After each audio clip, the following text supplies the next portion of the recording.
नमस्कार मित्रांनो. यावर्षी चांदीने प्रचंड भाववाढ अनुभवली. ही भाववाढ इतक्या वेगाने होईल अशी कोणालाच अपेक्षा नव्हती. मागच्या 1 वर्षात चांदीने जवळपास 130% एवढी भाववाढ अनुभवली. त्यातही मागच्या 6 महिन्यात चांदी दुप्पट वेगाने वाढली. म्हणजे ज्या व्यक्तींनी, ज्या गुंतवणूकदारांनी चांदीमध्ये गुंतवणूक केली त्यांची अक्षरशः चांदी झाली असेच म्हणावे लागेल. मग ह्या चांदीमध्ये एवढी भाववाढ, ऐतिहासिक भाववाढ आतापर्यंत कधी झाली नाही. तेवढी ऐतिहासिक भाववाढ का झाली असेल? या चांदीच्या भाववाढीची कारणं काय? ही चांदीची भाववाढ अशीच कायम राहील की ज्या वेगाने चांदी वाढली त्याच वेगाने कमी होईल?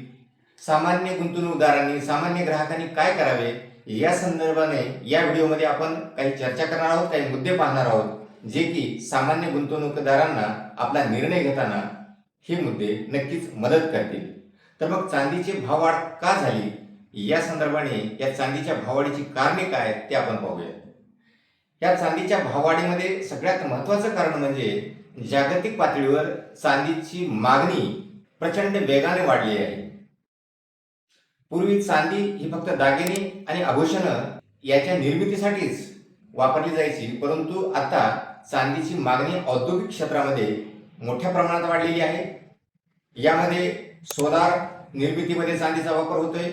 त्याचबरोबर इलेक्ट्रिक वाहन असेल, 5G इलेक्ट्रॉनिक्स असतील, डेटा सेंटर्स इत्यादी उद्योगात मोठ्या प्रमाणात चांदीचा वापर होतो आहे. म्हणजेच चांदीची मागणी वेगाने वाढत आहे, परंतु पुरवठा मात्र जवळपास स्थिर आहे. त्याचबरोबर पुरवठ्यात देखील काही प्रमाणात कमतरता जाणवते आहे. मागणी जास्त आणि पुरवठा कमी कुठल्याही वस्तूच्या बाबतीत हा अर्थशास्त्राचा नियम आहे की जेव्हा एखाद्या वस्तूची मागणी जास्त असते, पुरवठा कमी असतो, अशा वेळेस त्या वस्तूची किंमत वाढत असते. आणि याच नियमानुसार चांदीची किंमत, चांदीची भाववाढ वेगाने झाल्याचे दिसून येते. त्याचबरोबर चांदीच्या भाववाढीचे सगळ्यात महत्त्वाचे कारण म्हणजे जो चीन जागतिक बाजारात जवळपास 60 ते 70% चांदीचा पुरवठा करतो, त्याच चीनने या जानेवारी 2026 पासून चांदीच्या पुरवठ्यावर पूर्णपणे नियंत्रण मिळविल्याचे जाहीर केले आहे.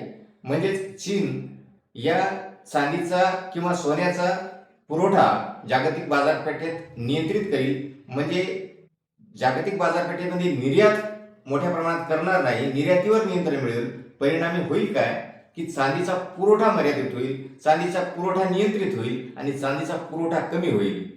सर्वसामान्य ग्राहकांना, सर्वसामान्य गुंतवणूकदारांना आणि जागतिक पातळीवर जे काही राष्ट्र हे मौल्यवान धातू संग्रहित करतात त्या सगळ्यांना अशी एक भीती निर्माण झालेली आहे की येणाऱ्या काळात चीनसारख्या मोठ्या निर्यातदाराने चांदीची निर्यात जर थांबविली तर जागतिक पातळीवर चांदीचा पुरवठा कमी होईल.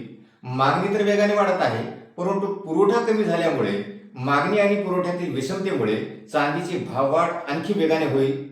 आणि म्हणून लोक वाढीव किमतीला देखील चांदी खरेदी करताना आपल्याला दिसून येतात. येणाऱ्या काळात गुंतवणूकदारांनी आणि ग्राहकांनी त्या वेळचा आर्थिक परिस्थिती, त्या वेळचा अभ्यास आणि एकूणच तत्कालीन घटना याचा अनुषंगाने याचा अभ्यास करून गुंतवणूक करावी, चांदीची खरेदी करावी, चांदीची विक्री करावी.